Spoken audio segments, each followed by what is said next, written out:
Hey guys, welcome back. So now, about a month ago, Chad Larson from Dream Key Comics had reached out, and he sent me issue 1 of Deathshroud, which releases today. But he wanted me to check this out and also share some of this story with you guys. So I was like, alright, cool, I can do that. And I mean, the conversation was a little bit longer, but I mean, you get it. But also, with us getting into Deathshroud issue 1, I want you guys to know that this is a collaboration of many talents, and I'm sure that some of you guys may already be able to tell that the cover of this issue is by Ryan Stegman, who's one of my favorite Venom artists, and I also got the physical copy, which I'll talk more about towards the end of this video. But there are a ton of great artists involved, like Cal Hotz, who you guys may remember from our talks on Carnage or Web of Venom, or even more recently in our talks on Dark Web. But there are a ton of talents involved from both Marvel and DC, like for example, V. Marion, who's worked on Batman, Superman, Green Lantern, and Wonder Woman. But these guys are just only to name a few of the many talents involved.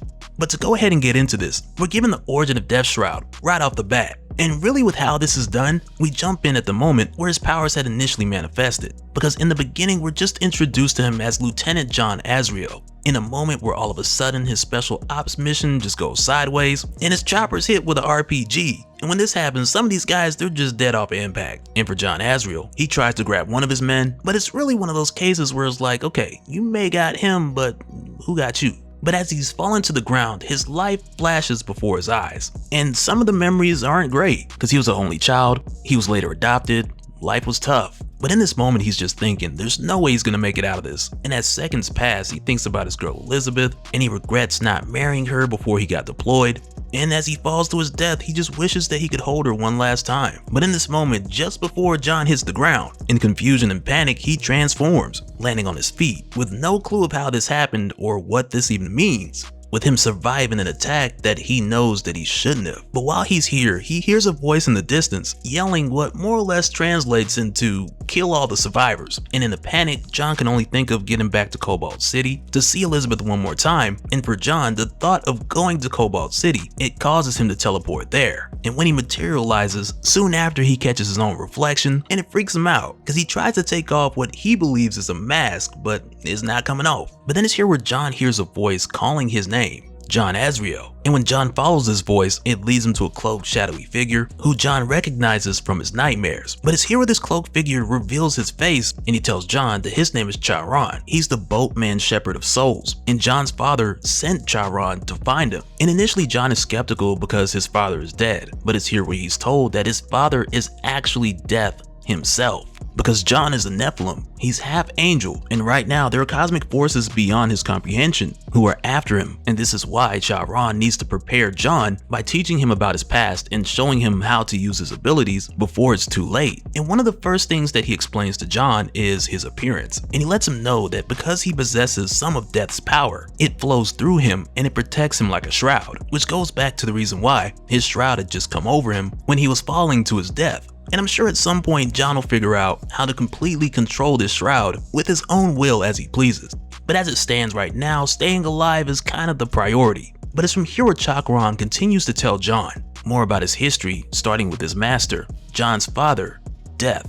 Because for centuries, the only thing that Death knew was the end of all life. And he's witnessed this from the dawn of time, whether these lives ended through murder or war, terminal illness or old age, and for years this is all that Death knew because it was his duty. But then eventually Death was consumed with the desire to experience something of mortality, and he asked himself the question that had been forbidden by the Council of Archangels, which is what if Death were to create life? And we come to find that this curiosity had tormented Death for centuries, up until 31 years ago where this all changed. Because it was at that time when Death had came across Jessica Azrael, who had lost her battle with cancer. But this time, instead of Death continuing with his duty, he let her know that he'd come to bargain. Because since he's Death, he also has the ability to delay his work, as well as fully restore her health from cancer. So he lets her know if she gives him a child, then he'll give her a pass. And with her hearing this, Jessica Azrael agreed. And she took Death up on his offer, and she went on to have her miracle son John, in spite of also having had a hysterectomy in her past, which I assume was also part of the cancer situation.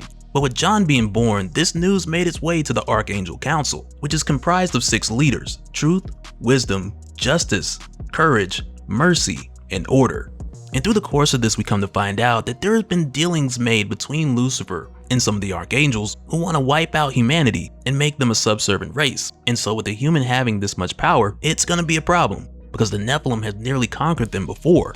But it's for these reasons that the Archangel's order for a Shadow Demon to kill Jessica Azrael and her child, which then results in his mother being killed in her attempt to protect him. But then shortly after, Death shows up, he handles the Shadow Demon and he saves his son. And it's from here, after John's mother is gone, that Death takes John to an orphanage, which is a decision that Death has long regretted, with him more or less leaving John to figure out life on his own. And for the past 30+ years, the reason why John hadn't been pursued by any of the Archangels or their Shadow Demons is because the first demon who was sent to kill John and his mother, he lied at the time and he said that he killed them both. But he did this mainly because he was in fear of being reprimanded, and this is the reason why no one had been checking for John since, or at least until now. But on top of this, Chiron gives John his weapon, called the Reclaimer, which was forged from a shard of Death's scythe, and it's powerful enough to kill either angels or demons. But as soon as John gets his hands on the Reclaimer, the demon Thargath shows up. But at this point, he's too powerful for John to go up against, so Chiron tells John to leave, while in the meantime, he'll keep Thargath busy. And it's from here, with John on the run, where he's forced to put these tools to use rather quickly, with him finding that he has a ton of other demons hot on his heels. But fortunately, these guys aren't as serious as Thargath, they're more like your foot soldier level demons. But even still, with John being new to his powers and new to his weapon, the Reclaimer, it gives us one of those classic moments where you have someone who's new to their powers and they're kind of thrown into that crash course of fighting for their lives. And of course for John, with his special ops background, he knows how to use a handgun, but then also when his Reclaimer is knocked out of his hand, because of his hand-to-hand training, he also knows how to move without it. And through the course of this fight, we see him use his Necro Essence, which as of now he's not really aware of as far as how it works, but later in this issue we do see him train with Chakran, who warns him of using it too frequently because channeling his Necro Essence too often weakens his shroud. And I gotta admit that that's a touch that I like, because it forces Deathshroud to either use the Reclaimer or rely on the melee skills. But also, in the event that he uses too much energy, he's then vulnerable to attack. But yeah, that's like a summary of chapter 1. But in Deathshroud issue 1, you get chapter 1 and chapter 2. So if you're interested, the first issue will give you a good look at where this is going. But before I go, I want to let you guys know that I have a physical copy of Deathshroud issue 1, and I can confirm that this indie was packed well. It arrived mint, and to my surprise, it actually has a spine, rather than just your traditional fold. And as far as the print, the quality, the coloring, it really just gave me a vibe that no corners were cut as far as putting this together. But yeah, that'll do it for this one, guys. Again, I have the information down in the description, so you can head to Indiegogo and order your copy. But also, let me know down in the comments below your thoughts on Deathshroud, because I'm super curious to hear what you guys think. So with that said, let me know in the comments below, and we'll do it again on the next one. Alright, later.